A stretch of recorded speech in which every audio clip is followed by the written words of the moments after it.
রাসূল আরবি সাল্লাল্লাহু আলাইহি ওয়াসাল্লামের বেশ কয়েকজন চাচা ছিল। বুঝে থাকলে বলুন, একজন চাচা ছিল না বেশ কয়েকজন চাচা ছিল?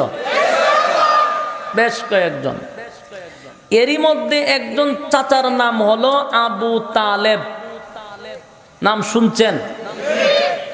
উনি রাসূলের শুধু চাচাই ছিলেন না, রাসূলের গার্জিয়ান ছিলেন, রাসূলের অভিভাবক ছিলেন। বিপদে আপদে সব জায়গায় উনি রাসূলের সাথেই থাকতেন। রাসূলের বড় মহব্বতের একজন চাচা ছিলেন আবু তালেব। শুধু উনি রাসূলের চাচাই ছিলেন না, কুরাইশ বংশের একজন সর্দার ছিলেন। তখনকার সর্দার আর এখনকার এমপি মন্ত্রীর সমান। তো আবু তালেব উনি সর্দার ছিলেন, যত বিচার, যত মামলা, যত হামলা সব ওনার কাছে আসতো আর উনি সলিউশন দিয়ে দিতেন। একদিন মক্কা নগরীর বড় বড় ডাডা কিছু কাফের, বড় বড় লিডার, বড় বড় বেঈমান, তারা আসছে রাসূলের চাচা আবু তালেবের কাছে বিচার নিয়া। কার বিচার? বলে রাসূল সাল্লাল্লাহু আলাইহি সাল্লামের নামে বিচার। নাউজুবিল্লাহ, একবার বলেন। আয়েশা আবু তালেবরে ডাক দিছে, আবু তালেব, তোমার আদরের ভাতিজা মুহাম্মদের নামে বিচার নিয়ে আসছি,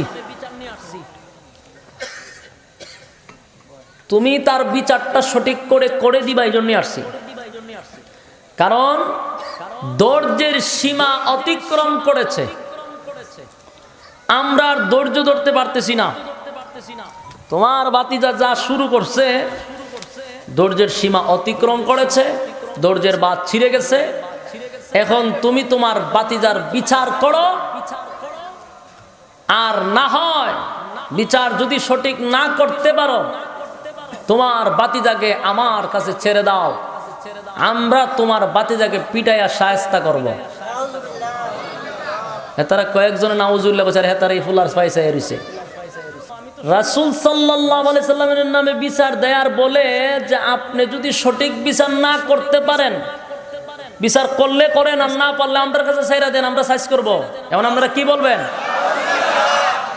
হ্যাঁ, বুঝতে হবে, এই কথা বলছেন। তো এখন আবু তালেব তাদের সামনে বসলেন, তোমরা কি বিচার নিয়ে আসছো? তখন বলতেছে ভাতিজার নামে বিচার নিয়ে আসছে। আপনার ভাতিজা, আমার ভাতিজা কি অপরাধ করেছে? আপনার ভাতিজা ভালোই ছিল, একেবারে খারাপ না, আমরা তারে খুব আদর করতাম, স্নেহ মমতা যা আছে মায়া দয়া সব করছি, এবং খুব ভালো মানুষ। আমরা তারে উপাধি দিছি আল আমিন।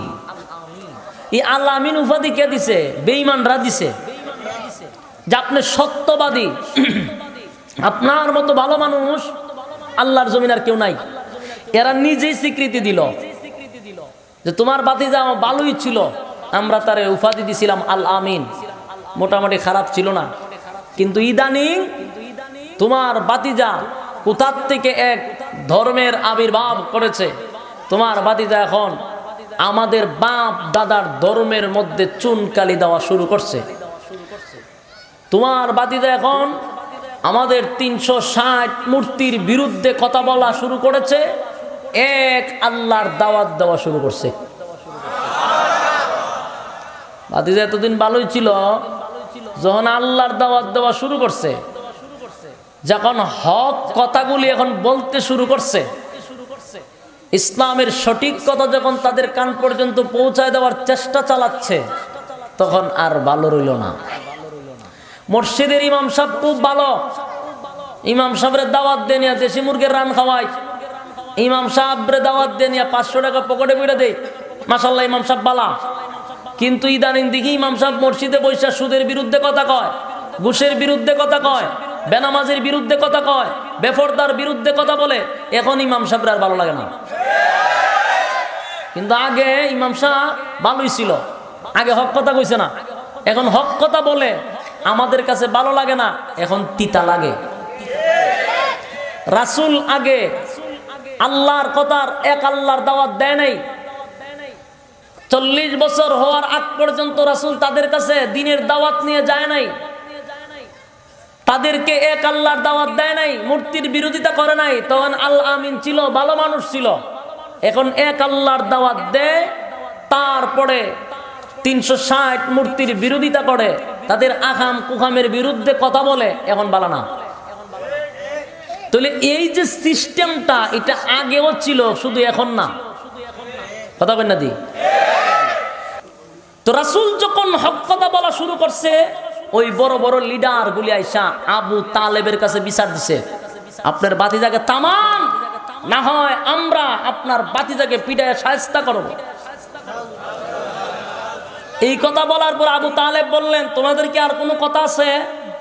আপনার বাতিজাকে কিছু সুসংবাদও জানায় দেওয়া যায়। বলে সুসংবাদ কি?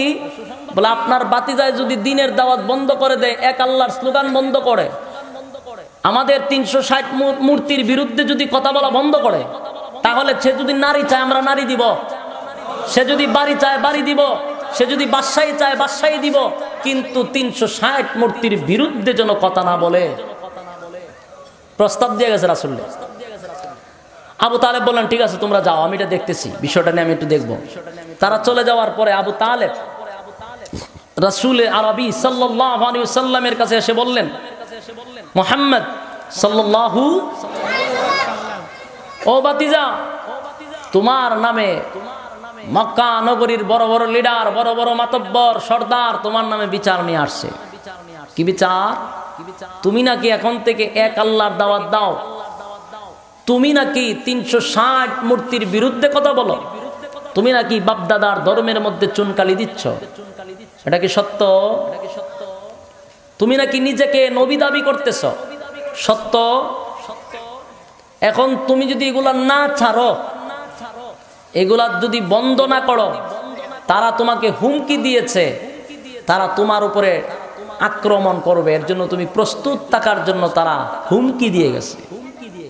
এখন তুমি এগুলা ছেড়ে দাও, আর তাদের খুদার বিরুদ্ধে কথা বলার দরকার নাই, এক আল্লাহর দাওয়াতও দেওয়ার দরকার নাই।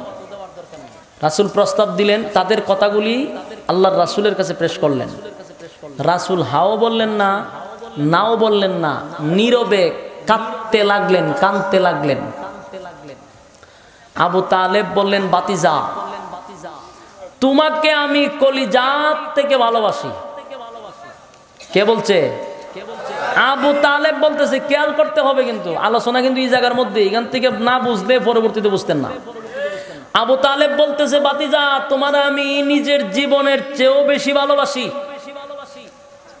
তোমার কাছে তাদের কথাগুলি আমি উপস্থাপন করলাম, উত্তর না দিয়েই তুমি কান্না শুরু করলা, বিষয়টা আমার জানতে চাই। আল্লাহর রাসূল তখন বললেন, চাচা, তারা আমাকে যেই প্রস্তাব দিছে, নারী চাইলে নারী দিবে, বাড়ি চাইলে বাড়ি দিবে, বাসাই চাইলে বাসাই দিবে, এগুলা দেওয়া সম্ভব। যেগুলা দেওয়া অসম্ভব, যেমন আমার এক হাতে যদি সূর্য দেওয়া হয়, এটা দেওয়া সম্ভব না অসম্ভব? ওই সূর্য যদি আমার এক হাতে দেয়, আর এক হাতে যদি আমার চন্দ্র দেয়, অসম্ভব যদিও দিতে, অসম্ভবটাকে যদি সম্ভব করে, তারপরেও আমি যেই মিশন নিয়ে, যেই কাজ নিয়ে দুনিয়াতে আসছি, আমার এই কাজটিকে আমি বিন্দু পরিমাণও পিছপা হব না। আমি আমার কাজ চালিয়ে যাব, এতে আপনি চাচা আমার পক্ষে থাকেন অথবা না থাকেন, আমার যায় আসা যায় না। রাসূলের চূড়ান্ত সিদ্ধান্ত। আবু তালেব বললেন, বাতিজা, তোমার কি এটা চূড়ান্ত সিদ্ধান্ত? বলে হ্যাঁ। আর আবু তালেবও জানেন রাসূল যেই কথাটা জবান দেয়া বাহির করে, এটার কোনো লড়ছন নাই। তখন আবু তালেব এখান থেকে একটা ভূমিকা দিছিল যে, বাতিজা, এটাই যদি তোমার চূড়ান্ত সিদ্ধান্ত হয়, তাহলে শুনো, আমি আবু তালেব তোমাকে ঘোষণা দিলাম, তুমি তোমার কাজ চালিয়ে যাও, তুমি তোমার কাজ চালিয়ে যাও, তুমি তোমার এক আল্লাহর দাওয়াত দাও। এতে যদি তোমার উপরে কেউ আক্রমণ করে, তোমাকে যদি কেউ টাচ করতে চায়, আমি আবু তালেবই যথেষ্ট। তোমাকে আক্রমণ করতে হলে, তোমাকে মারতে হলে আগে আমি আবু তালেবকে মারতে হবে, দুনিয়ার থেকে বিদায় করে দিতে হবে, তারপরে তোমার উপরে আক্রমণ করতে হবে। এর দ্বারা আবু তালেব কি বুঝাইলেন? রাসূলকে কতটুক ভালোবাসতেন? নিজের জীবনের চেয়েও, নিজের জানের চেয়েও রাসূলকে ভালোবাসতেন। কথা কি বুঝতে পারছেন? বলছে তোমারে আমি এত মহব্বত করি যে তোমার উপরে তারা টাচ করার আগে আমাকে আগে হত্যা করতে হবে। আমি জীবিত থাকবো আর তোমার উপরে টাচ করবে, এটা হবে না। তাহলে বোঝা গেল রাসূলকে জানের চেয়েও বেশি ভালোবাসে। কথাগুলি খুব মনোযোগ দিয়ে শুনতে হবে, কারণ আমি প্রথমে উঠার পরেই কইছি আজকের আলোচনাটা ভিন্ন হবে না। আমার কথা বললেই আপনাদের সামনে ওয়াজ করতে হবে আজকে, কারণ এরা যে সিস্টেমটা মিলাইছে এই মিলানিতে আমি ওয়াজ করবো। অসুবিধা কি? বিষয়ভিত্তিক আমি আমার ঠিক রাখুন, আমি তার গিচ্ছা করার দরকার নাই। আলোচনা শুরু করব। এখন শুনুন, এই যে আয়াত আল্লাহ পাক রব্বুল আলামিন নাজিল করছে, এই আয়াত সামনে রেখে কিন্তু কথা চলছে, কিন্তু আপনি ঘটনাটা কিন্তু খুব দিলের কান লাগায় শুনতে হবে। এখন আসুন, আবু তালেব কিন্তু রাসূলকে বলছে যে তোমাকে আমি কলিজার থেকে ভালোবাসি এবং তোমাকে নিজের জানের চেয়েও ভালোবাসি। এই কথাটা কিন্তু রাসূলের সামনে দাঁড়ায়া বলছে। এই ঘটনাটা আপনারা একটু মনোযোগ দিয়ে শুনেন আর রাসূলের একটা হাদিস শুনেন। রাসূল কি বলতেছে? রাসূল বলতেছেন, লা ইউমিনু আহাদুকুম হাত্তা আকুনা আহাব্বা ইলাইহি মিন ওয়ালিদিহি ওয়া ওয়ালাদিহি ওয়ান নাসি আজমাইন। রাসূল বলতেছেন তোমরা ততক্ষণ না পর্যন্ত মুমিন হইতে পারবা না যতক্ষণ না পর্যন্ত আমাকে তোমরা নিজের জানের চেয়েও, তোমাদের মা বাবা আত্মীয় স্বজন এমনকি নিজের জীবনের চেয়েও যতক্ষণ না ভালো না বাসবা ততক্ষণ তুমি মুমিন হইতে পারবা না। আমার কথাগুলো বোঝার জন্য আরেকবার বলতেছি। আবু তালেব বলছে রাসূলকে যে তোমাকে আমি নিজের জীবনের চেয়েও, কথা আবার খেয়াল রাখেন, আবু তালেব বলছেন বাতিজা তোমারে কিন্তু জানের চেয়েও ভালোবাসি, আর রাসূল বলতেছেন ততক্ষণ না পর্যন্ত মুমিন হতে পারবা না যতক্ষণ আমাকে জানের চেয়েও বেশি ভালো না বাসো। তাহলে রাসূলের কথা আর আবু তালেবের কথা এক হইছে নি? আচ্ছা, এখন আপনাদের কাছে প্রশ্ন, তাহলে আবু তালেব রাসূলকে জানের চেয়ে ভালোবেসে মুমিন হইয়া কবরে গেল না কাফের হইয়া জাহান্নামে গেল? কাফের হইয়া। এখন জ্ঞানী মানুষ যারা একটু আমার কথাগুলি বুঝতে সুবিধা হবে, আমরা যদি একেবারে পুরা দিল কান দিয়ে আমার দিকে লাগাই শুনেন কথাটা খেয়াল করবেন। রাসূল বলছেন আমারে যদি জানের চেয়ে ভালোবাসো, সবকিছুর থেকে ভালোবাসো, তাহলে তুমি মুমিন হইবা। আর আবু তালেব বলতেছে রাসূলকে যে আমি আপনাকে নিজের জীবনের চেয়েও বেশি ভালোবাসি। তাহলে এই কথার দ্বারা এত ভালোবাসা আবু তালেব জান্নাতে না গিয়া জাহান্নামে গেল কেন? কথা বলেন ঠিক নেই? জাহান্নামে গেল কেন? রাসূলুল্লাহ বললেন নিজের জীবনের চেয়ে ভালোবাসলেই তুমি মুমিন। নিজের জীবনের চেয়েও ভালোবাসা জাহান্নামে গেল, মুমিন হইয়া জান্নাতে যাইতে পারলো না আবু তালেব। এই কারণটাই আমাদের জানতে হবে, কথা ঠিক নেই? আচ্ছা আসুন, এখন এই কারণটা জানতে গেলে আবু তালেবের মৃত্যুর সময়ের একটা ঘটনা আপনার শুনতে হবে। আবু তালেব যখন মারা যায় তার মরণকালের কাহিনীর একটু শুনুন। আবু তালেব সে সময় মরণাপন্ন এমন অবস্থা, রাসূল কিন্তু সেখানে সরজমিনে উপস্থিত ছিলেন। রাসূল দেখতেছেন আবু তালেবের অবস্থা বেশি ভালো না, মরণাপন্ন। রাসূল আবু তালেবের কানের কাছে গিয়া বললেন, চাচা নিজের জীবনের চেয়েও ভালোবাসছেন, কলিজার থেকে মহব্বত করছেন। আপনি শুধু আমার চাচাই ছিলেন না, আমার গার্জিয়ান ছিলেন, অভিভাবক ছিলেন। আমি আপনার কোনো প্রতিদান দিতে পারি নাই। আপনি যে এখন মারা যাবেন, মারা যাওয়ার পর এই হালতেই যদি মারা যান, ঈমান হারা হইয়া যদি মারা যান, জান্নাত তো আপনার জন্য হারাম, আর আমি নবী আপনার জন্য সুপারিশ করা হারাম। কথা বুঝেন নাই? যারা ঈমান হারা হইয়া মারা যায়, যারা বেঈমান হয়ে মারা যায়, বলুন তার জন্য জান্নাত হালাল না হারাম? হারাম। আর তাদের জন্য সুপারিশ করা সমস্ত নবীগণের জন্য হারাম, কারণ বেঈমানের জন্য সুপারিশ করা নবীদের জন্য হারাম। তো রাসূল বললেন, আপনি যদি এই হালতেই মারা যান, এই অবস্থাতেই যদি মারা যান, তাহলে আপনার জন্য সুপারিশ করাটা আমি রাসূলের জন্য হারাম। তাই আপনি আমার যে মহব্বত করছেন, আপনি যেই ভালোবাসছেন, ওই ভালোবাসার প্রতিদান যদি চান, তাহলে একবার কেউ দেখবে না, কেউ শুনবে না, আমার কানে কানে শুধু একবার বলে দেন, লা ইলাহা ইল্লাল্লাহ মুহাম্মাদুর রাসূলুল্লাহ সাল্লাল্লাহু আলাইহি ওয়াসাল্লাম। রাসূল বললেন, আপনি যদি আমার সাথে এই কালিমাটা একবার পড়ে নেন, আমি রাসূল আপনাকে ওয়াদা দিলাম, আপনি চাচাকে আমি জান্নাতে না নিয়া আমি রাসূল জান্নাতে যাব না। সুবহানাল্লাহ। কি বাড়িতে গিয়া কইবেন? কথাটা একটু চিন্তা করছেন নাকি? কইছে রাসূল বলছেন, আপনারে জান্নাত না নিয়া আমি রাসূল জান্নাতে যাব না। কত বড় কফাল! আবু তালেবের কত বড় কফাল ছিল! রাসূল এত বড় একটা সুসংবাদ জানাইলেন যে কেউ দেখবে না, শুধু আমার কানে কানে আপনি বইলালাম। আবু তালেব তখন কি উত্তর দিছে জানেন?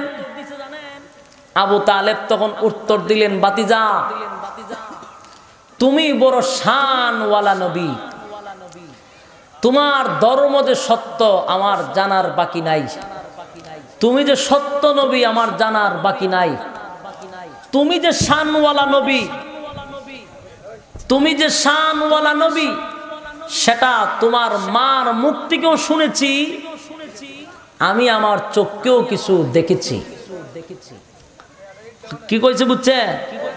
তুমি যে শানওয়ালা নবী হইবা, এটা তোমার মার মুখ থেকেও শুনছি, আমি আমার চোখকেও কিছু দেখছি। রাসূল বললেন, আমার আম্মার মুখ থেকে কি শুনলেন আর আপনার চক্ষু থেকে কি দেখলেন?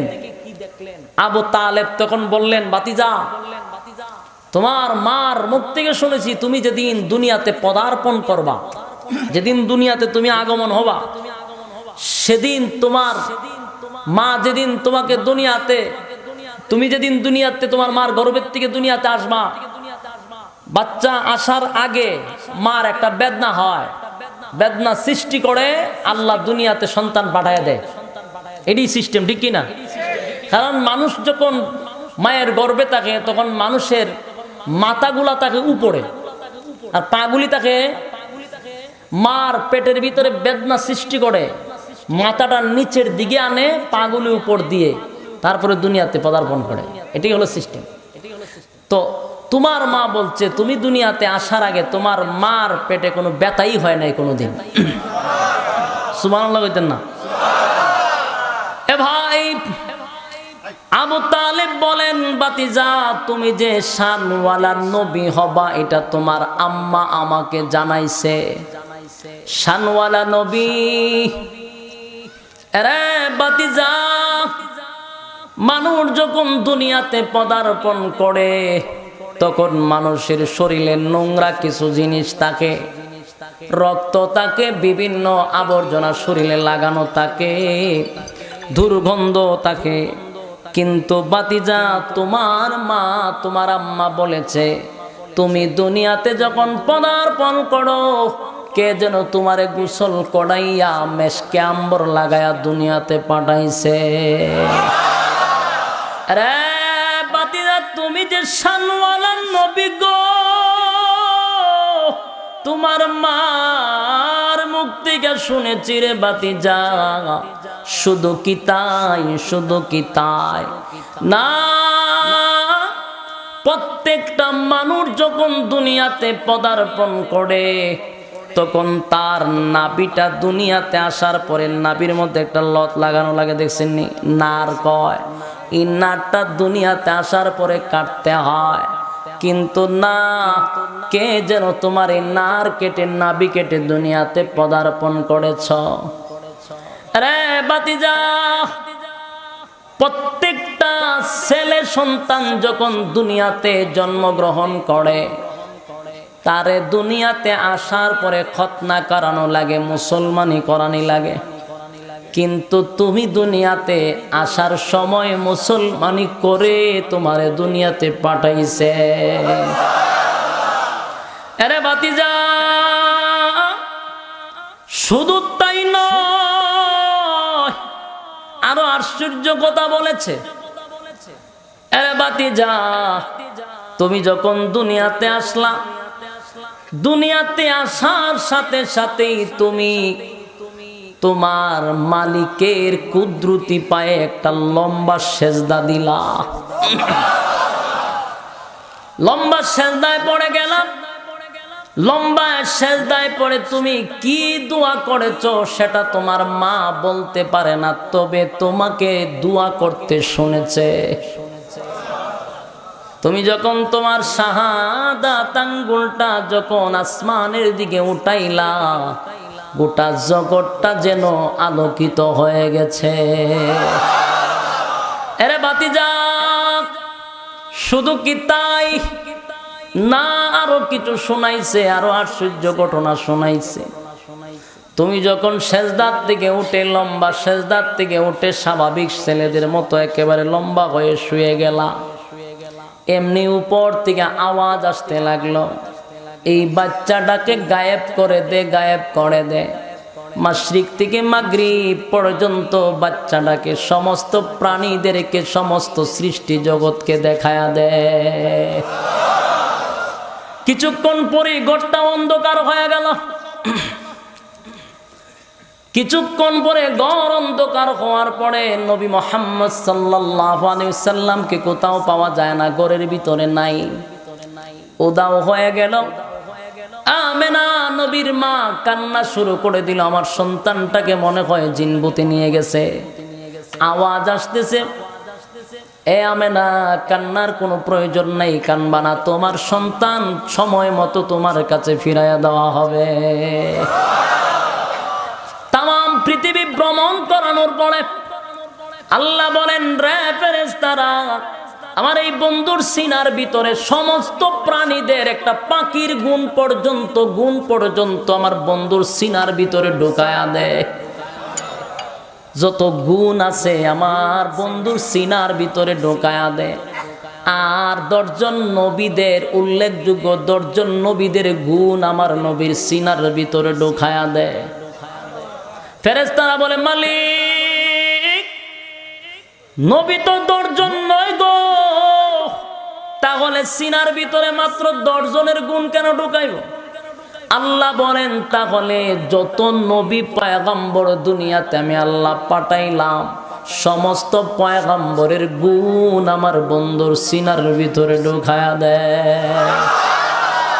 এ ভাই, আমার নবীর শান আর মান এটা যেমন তেমন নয়, সব নবীর মতো নয় গো। ওই আবু তালেব যখন বর্ণনা করতে শুরু করলেন, আল্লাহর নবী বলেন, চাচা, শুধু কি আমার মুখ থেকে শুনেছেন, নিজে কি কিছু দেখছেন? আবু তালেব বলেন, বাতিজা, তুমি যে সত্য নবী, তুমি যে শানওয়ালা নবীটা ছোট থেকে আমি বুঝে ফেলেছি। তোমাকে আমি ছোটবেলার থেকেই বুঝতে পেরেছি তুমি সাধারণ কোনো মানুষ হবা না, কারণ তোমার মধ্যে কিছু জিনিস আমি দেখতে পেরেছি, এটা কোনো মানুষের দ্বারাই সম্ভব হয় না। সাধারণ স্বাভাবিক মানুষের দ্বারাই কাজ করা সম্ভব না। অলৌকিক কিছু ঘটনা দেখছি আমি, যেটা সাধারণ মানুষের দ্বারা হওয়া সম্ভব। আরে বাতিজা, তোমাকে যখন আবার ঘরের মধ্যে ফিরাইয়া দেওয়া হলো, সূর্যটা যখন একেবারে অস্ত হয়ে গেল, সূর্য যখন ডুবে গেল, চন্দ্র উদিত হলো, তোমারে যখন ঘরের ভিতরে আনা হলো, তুমি একা একটা বিছানার মধ্যে তোমাকে শোয়া দেওয়া হলো। আমি সেখানে উপস্থিত ছিলাম। আমি একবার তোমার দিকে তাকাই, আরেকবার চন্দ্রের দিকে তাকাই। লক্ষ লক্ষ মাইল উপরে হলো চন্দ্র। আমি তাকায়া দেখি চন্দ্রটা যেন আস্তে আস্তে খালি সামনের দিকে আগাইতেছে। এরে আমি তাকায়া দেখি চন্দ্রটা এমন অবস্থা শুরু করেছে, আস্তে আস্তে তোমার কাছে আসা শুরু করে দিল। আমি এক পর্যায়ের ভয় পেয়ে গেলাম যে চন্দ্র নাকি তোমার উপর আবার পড়ে যায়। কিন্তু আমি তাকায়া দেখি তোমার কাছাকাছি চন্দ্রটা আসার পরে থেমে গেল। এরে ভাতিজা, আমি চন্দ্রের দিকে তাকাইয়া অবাক হয়ে গেলাম গো।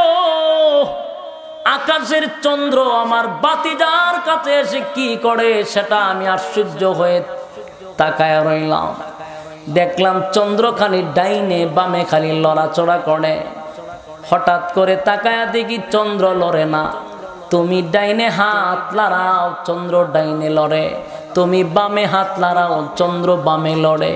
তোমার ডান বামে চেহারা মোবারক লাড়াও, চন্দ্র ডাইনে বামে লড়ে। এরে ভাতিজা, আমার চোখকে যা দেখছি রে, আমি সেদিনই বুঝতে পেরেছি তুমি বড় শানওয়ালা নবী হইবা, শানওয়ালা নবী হইবা। আমার বোঝার বাকি নাই তুমি যে সত্য নবী, তোমার ধর্ম যে সত্য এটা আমার বুঝার বাকি নাই। কিন্তু ভাতিজা, আমি যদি এই মুহূর্তে তোমার কালিমাটা পড়ে মুসলমান হয়ে যাই রে, তাহলে আমার গোষ্ঠীর লোকেরা জীবনটা ভর আমারে বলবে এই লোকটা সারাটা জীবন আমাদের ধর্মের মধ্যে ছিল, মৃত্যুর সময় আব্দুল্লাহর ছেলে মুহাম্মদের ধর্ম পালন করে বাপ দাদার ধর্মের মধ্যে চুন কালি দিয়া মারা গেছে।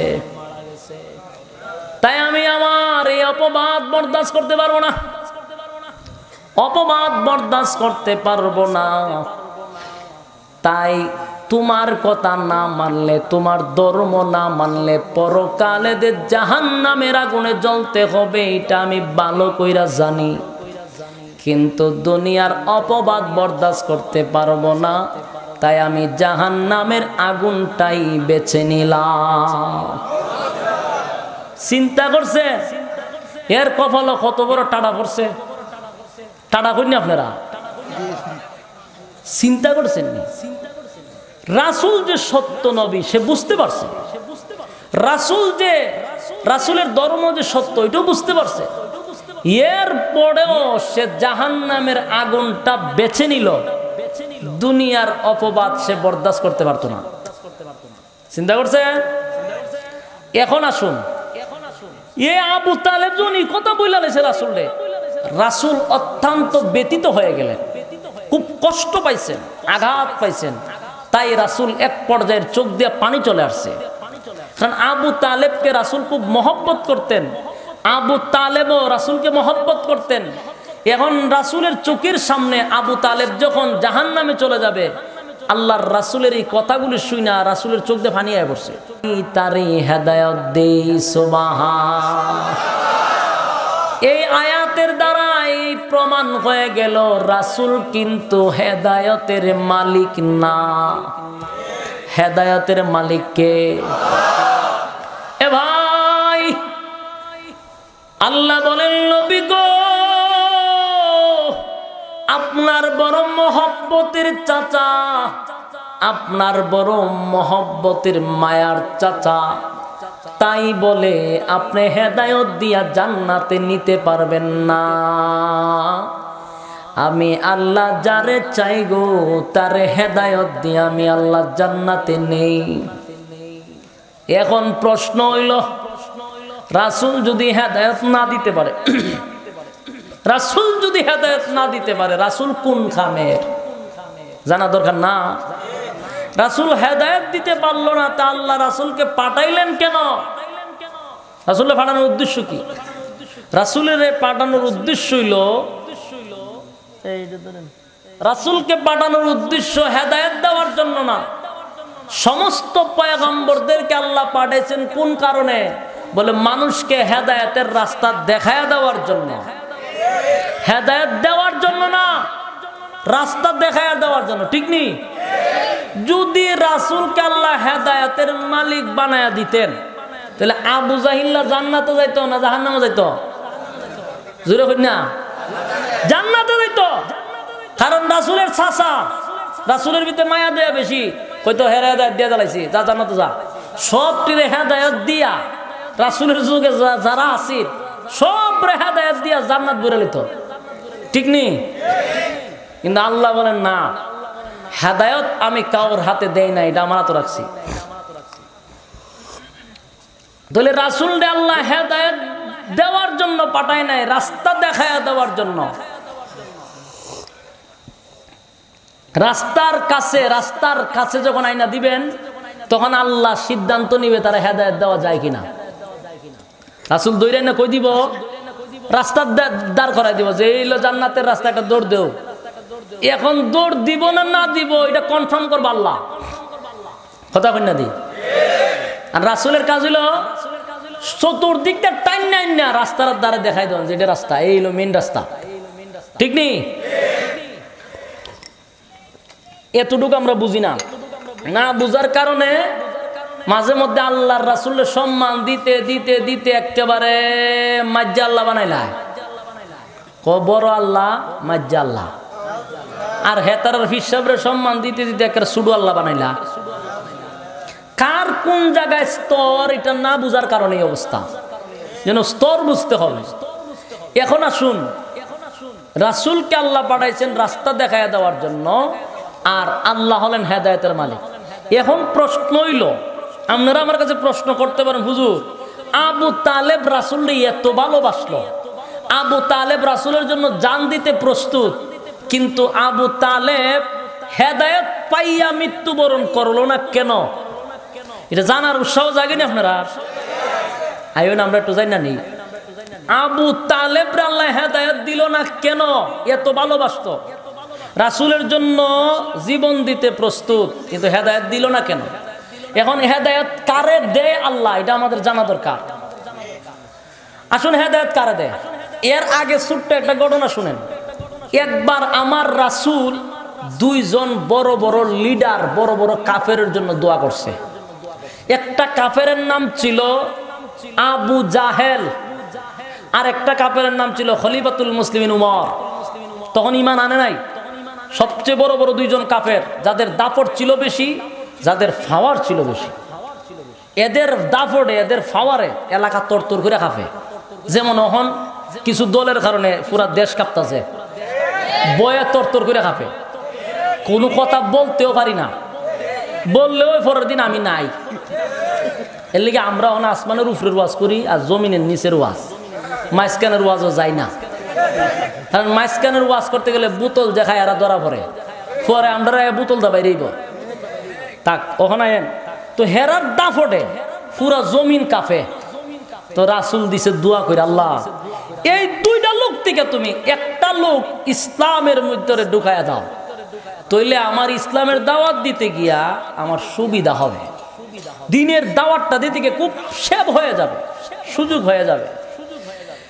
দোয়া কিন্তু দুজনের জন্য সমান তালে করছে, কারোর জন্য বেশিও করে নাই, কারোর জন্য কমও করে নাই। কিন্তু দোয়াটা কবুল হয়ে গেছে উমরের বেলায়, কবুল হইল না আবু জাহেলের বেলায়, ঠিক নেই? এখন প্রশ্ন হইল, হুজুর তাহলে উমরের জন্য মনে দোয়াটা একটু বেশি করছি না, আবু জাহেলের জন্য মনে একটু কম করছি না, দোয়া করছে সমান। কিন্তু উমরের বেলায় কবুল হইল, আবু জাহেলের বেলায় কবুল হইল না কেন? আবু জাহেল তো রাসূলের এক পর্যায়ে চাচাও লাগতো, কিন্তু কবুল হইল না কেন? ওই কেন আর আবু তালেবের কেন একই? এই দুটো কেন বুঝাইবার লেগে ঘুরাইছে। আবু জাহিল্লারে কেন আল্লাহ হেদায়েত দিল না, দোয়া কেন আবু জাহেলের বেলায় কবুল হইল না? তার জন্য আরেকটা আবু জাহেলের ঘটনা শুনতে হইব। একবার আবু জাহেল একটা রুমের ভিতরে, ঘরের ভিতরে একা বসা, কেউ নাই, তার বন্ধু আর আবু জাহেল দুইজন, আর কেউ নাই। তো বন্ধু আবু জাহেলকে জিজ্ঞাসা, দোস্ত তোমার একটা কথা জিজ্ঞাইতাম, মন তো কেউ নাই ঘরের ভিতরে, তুমি আর আমি, একটা কথা আমার তুমি সত্য করে বলবা, যা বলবা অন্তর থেকে বলবা। বলে হ কমু, সব কমু, কহ। দোস্ত মুহাম্মদ যে দিনের দাওয়াত দেওয়া শুরু করছে, এক আল্লাহর দাওয়াত দিয়ে শুরু করছে, তার কাছে নাকি ওহী আসে, তার কাছে নাকি কুরআন আইছে, এগুলা কি তুমি বিশ্বাস করো? কারে প্রশ্ন করছে?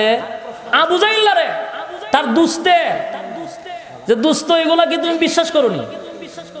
দুস্ত তুইলে তুই তোরা আজকে একটা মনের কথা বইলা দিই, কেউ যখন নাই তুইলে শুন, আব্দুল্লাহর ছেলে মোহাম্মদ যা বলে তার মধ্যে কোনো সন্দেহ নাই, এবং সে যে সত্য নবী এটার মধ্যে কোনো সন্দেহ নাই। সে যে বলে তার কাছে কুরআন আসছে এটাও সন্দেহ নাই, প্রত্যেকটা কথা সত্য, কোনো মিথ্যা আব্দুল্লাহর ছেলে মোহাম্মদ কোনোদিন বলতে পারে না, বলেও নাই।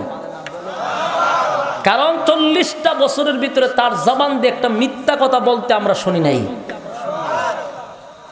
তখন আবু জাহেলের বন্ধু হইল, বেটা এই কথাটা তুই আমার কাছে সত্য কথাটা প্রকাশ করলি, এই সত্য কথাটা সমাজের মধ্যে প্রকাশ করস না কেন?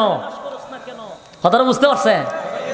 তুই যে সত্য কথা আমার কাছে কইছস, এই সত্য কথা তুই সমাজের মধ্যে কস না কেন? আবু জাহেল উত্তর দিছে কি তা জানেননি? কত তুই পলিটিক্স বুঝস না, তুই রাজনীতি বুঝস না, তোর লইয়া বেশি দিন চলন যেত না, এই বোতল টোতল খাইয়া লাভ নাই তোর লইয়া, তোর যে এতগুলা বোতল খাওয়াইলাম, তুই তো রাজনীতি বুঝস না সুরা। সত্য কথাটা আমি তোর কাছে কইছিস, পাবলিকের কাছে কইলে আমার রাজনীতি থাকতো না। আমার দরবারে যে গুরু আসে, ছাগল আসে, লাউ আসে, টাকা পয়সা আসে, মহিলা যে আমার ফাউটি ভাইয়া দেয়, এই যে অপকর্ম আমি করি, এখন মোহাম্মদের সত্য কথা যদি জনগণে বুঝায়, আমার দরবারে লাউ আর গুরু ফাটাইব দূরের কথা, ছাগল ফাটাইব দূরের কথা, জুতা দা ফিডাই আমার কপালের সারা ফাটাই লিব, ঠিক নি? যদি আমি বলি মোহাম্মদ সত্য, মোহাম্মদের কোরআন সত্য, মোহাম্মদ নবী সত্য, তাহলে আমারে মানছে ফাওয়া তেল মালিশ করবো না, জুতা দা ফিডাইব? কথা কয় না দি?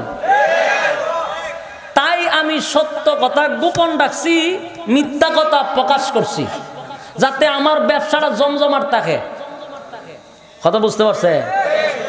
আজকে দেখবেন আমাদের মধ্যে কিছু হুজুর আছে, আমাদের মতোই দাড়ি, আমাদের মতোই টুপি, মাগমা খালি ফাগরি না, ফাগরির উপরে আবার একটা টিকলিও লাগায়, এমন বাপসা বেড়ার এক একজনের স্লোগান আশিকের রাসূল হয়ে গেছে, এরা নবীর জন্য জীবন প্রাণ দেলায়। তো এরা যে সমস্ত কথাগুলি বলে, এবং আমাদের হক্কানি উলামায়ে কেরাম যে সমস্ত কথা বলে, এরা কিন্তু 100% একমত যে হক্কানি উলামায়ে কেরাম যে কথাগুলি বলে এদের মধ্যে কোনো সন্দেহ নাই। এরা কোরআন হাদিস রিসার্চ করে, স্টাডি করে কথাগুলো বলে। আর আমরা যে কথা কই, এটি গাঁজা খাইয়া কই। আর তারা যেই কথাগুলি বলে, তারা কোরআন হাদিস রিসার্চ করে বলে, এবং কথাগুলি সত্য, কিন্তু এই সত্য কথাটা এরাও জানে, কিন্তু সমাজও প্রকাশ করে না। কারণ সত্য কথা সমাজে প্রকাশ করলে এদের ব্যবসা বন্ধ। কথা কই না তো?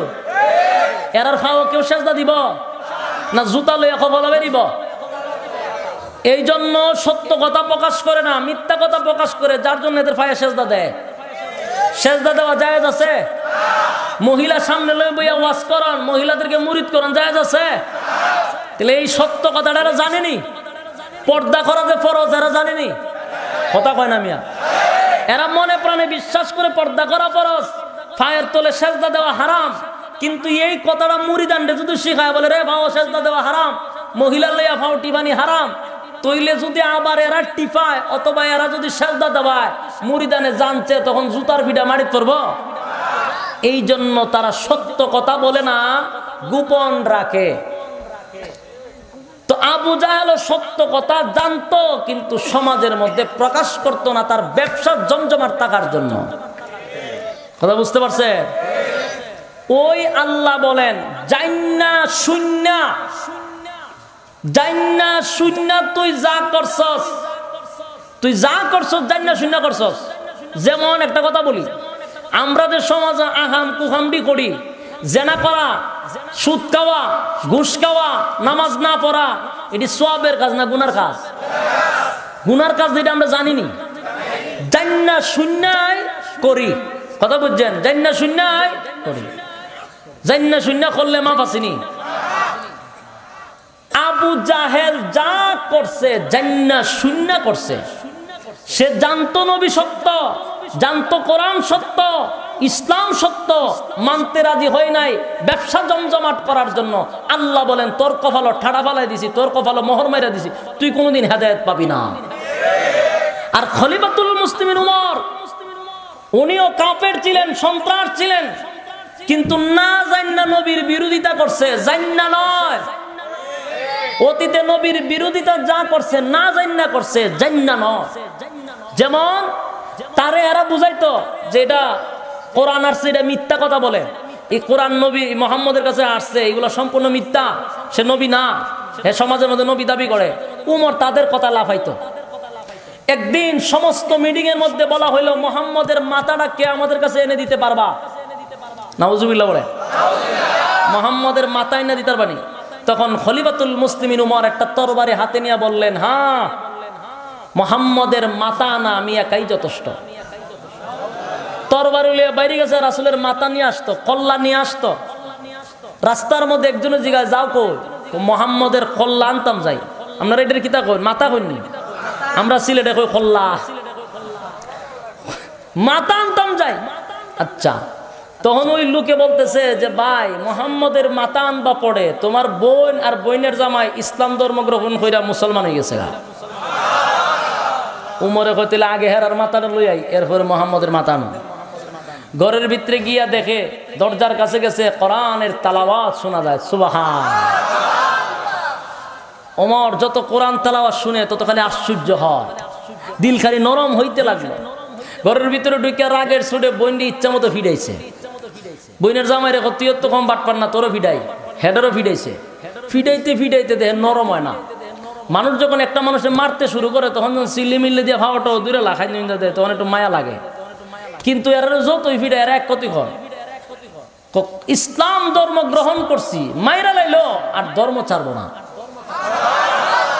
তখন এক পর্যায়ে সভ্য না, সেটা কি ধর্ম রে, মাইরা লাইলো ছাড়তো না।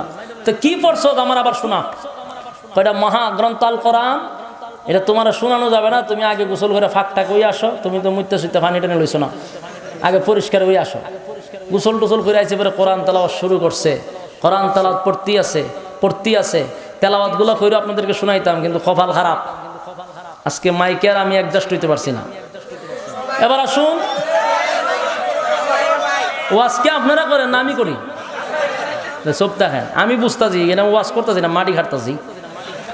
এখন আসুন, এখন তেলাওয়াত যখন শুনতেছে দিলের মধ্যে গিয়া আঘাত করতেছে, তখন তার ব্রেইনে সাক্ষী দিয়ে মাথায় ক্যাচ করতেছে যে এই কথাগুলি কোনোদিন কোনো মানুষের বানানো হতে পারে না, এই কথাগুলি কোনো মানুষের বানানো না, এটা আল্লাহ পাকের কালাম, এর মধ্যে কোনো সন্দেহ নাই, এটাই সত্য।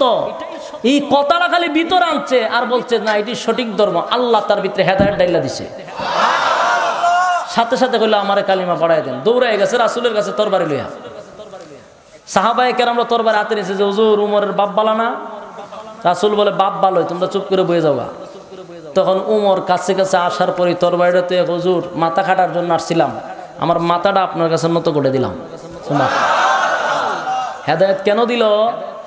যখন উমর বুঝতে পারছে নবী সত্য, কোরআন সত্য, তখন বিরোধিতা করে নাই, তখন এটা না মানার চেষ্টা করে নাই, ভিতরে মানার চেষ্টা আনছে, আল্লাহ হেদায়েত দিয়ে দিছে। আবু তালেব জানতো রাসূল সত্য, নবী সত্য, কোরআন সত্য, মানার চেষ্টাটুকু করে নাই, আল্লাহ হেদায়েতও দেয় নাই। আবু জাহেল জানতো, মানার চেষ্টাও করে নাই, বুঝার চেষ্টা করে নাই, আল্লাহ হয়তো হেদায়েত দিতে রাজি না। এখন বুঝতে পারছেন? তাহলে যারা পাপ জান্না শূন্য করবে, আকাম কুকাম জান্না শূন্য করবে, বুঝে নেবেন মরার সময় ঈমান হারা হইয়া মারা যাবেন, ঈমান লইয়া কবরে যাইতে পারবেন না, কারণ আপনি জান্না শূন্য পাপ করতেছেন। কথা বুঝতে পারছেন? আপনি জানেন জিনা করা হারাম, জানেন সুদ খাওয়া হারাম, ঘুষ খাওয়া হারাম, তারপরও যদি আপনি জান্না শূন্য করেন, মরার সময় ঈমান হারা হইয়া মারা যাবেন। এই জন্য এদিকে সচেতন থাকা দরকার নেই। আচ্ছা, গেল একটা। এখন আমার এতক্ষণের আলোচনায় আপনাদের কিছু বুঝে আসছেনি? আমার আয়াতটা কেন নাজিল হইল? যে আয়াতটা নাজিল হইছে এই কারণে যে আল্লাহ হেদায়েতের মালিক নবী নয়, নবীর কাজ হলো রাস্তা দেখাইয়া দেওয়া। আরেকটা জিনিস স্পষ্ট, শুধু মহব্বত জানের চেয়ে ভালোবাসলেই জান্নাত পাওয়া যায় না। আবু তালেব কি কম ভালোবাসতো? গেছে কই? জাহান্নামে। তাহলে শুধু মুখ দিয়া অন্তর দিয়া ভালোবাসলেও হবে না, রাসূলের তরিকা অনুযায়ী চলতে হবে। ভালোবাসা আছে কিন্তু তরিকা নাই, হইবনি। আবার শুধু তরিকা মতো চললেন কিন্তু রাসূলকে মুড়ো পছন্দ করেন না, ইজাত তরিকারও দরকার নাই। কথা কন না দি? যেমন ভালোবাসছে তরিকা মানে নাই, গেছে জাহান্নামে। তরিকা মানছে, রাসূলকে ভালোবাসে নাই, কই যাইব?